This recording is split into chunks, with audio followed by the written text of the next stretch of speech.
Hello guys, तो कैसे हो आप सब। आज हम पढ़ने वाले हैं नया सब्जेक्ट जिसका नाम है web technology. And web technology में हम पहला टॉपिक पढ़ेंगे, वो है वेब ब्राउजर। तो बेसिकली वेब ब्राउजर क्या होता है?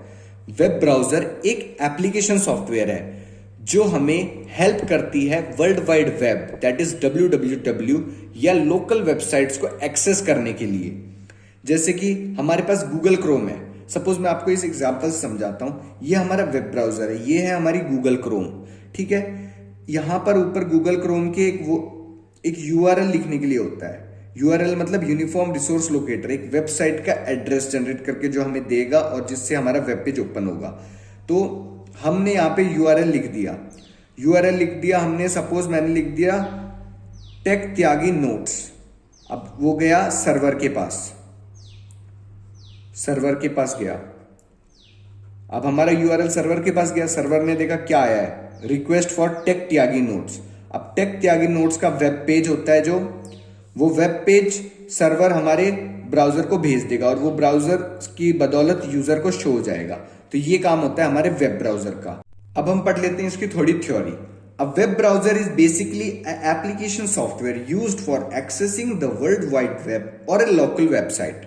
इसका मतलब हमने अभी पढ़ा ही था, ये एक एप्लीकेशन सॉफ्टवेयर है जो हमें एक्सेस करने के काम आती है वर्ल्ड वाइड वेब या लोकल वेबसाइट्स को।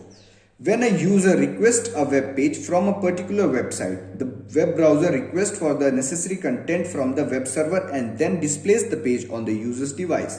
तो इसका मतलब क्या हुआ?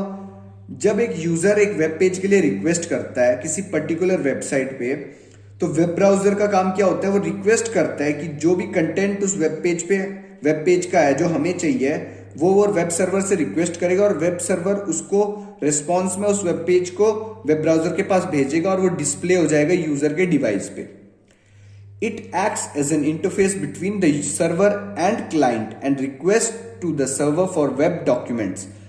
ये एक इंटरफेस की तरह एक्ट करेगा। कौन करेगा? Web browser. वेब ब्राउजर एक इंटरफेस की तरह एक्ट करेगा सर्वर और क्लाइंट के बीच में। सपोज ये हमारा यूजर है, यूजर मतलब क्लाइंट, इनके बीच में वेब ब्राउजर एक इंटरफेस की तरह एक्ट करेगा जिससे कि यूजर रिक्वेस्ट कर पाए जो भी वेब डॉक्यूमेंट या वेब कंटेंट उसको चाहिए और सर्वर उसको प्रोवाइड कर पाए, जिसमें वेब ब्राउजर वो डिस्प्ले कर पाए। तो ये होता है हमारा वेब ब्राउजर का फंडा। और थ्योरी पढ़ते हैं इसकी हम। Web browsers are used in range of devices like desktop, laptops, tablet, smartphones etcetera. मतलब जो हमारे वेब ब्राउजर होते हैं ना, वो हमारे डेस्कटॉप में भी मिलते हैं, स्मार्टफोन्स में भी मिलते हैं, डेस्कटॉप, लैपटॉप्स, इन सब में मिलते हैं अकॉर्डिंग टू स्क्रीन साइजेस।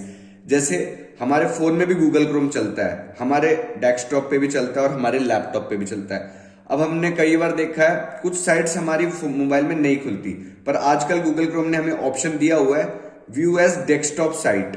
तो वो डेस्कटॉप साइट क्लिक करते ही वो डेस्कटॉप के अकॉर्डिंग खुल जाती है। जैसे डेस्कटॉप में हमें वेब पेज दिखता है उसकी स्क्रीन पे, वैसे मोबाइल में खुल जाता है। तो वेब ब्राउजर्स इन सारे डिवाइसेस में भी यूज होते हैं। अब आ गया example of web browser. Example of web browser की आप तो डेली लाइफ का है, आप लोग कुछ भी सर्च करना हो गूगल क्रोम खोल लोगे, इंटरनेट एक्सप्लोरर खोल लोगे, तो ये सारे क्या है? Web browser. जैसे Internet Explorer, Google Chrome, Opera, Firefox etcetera.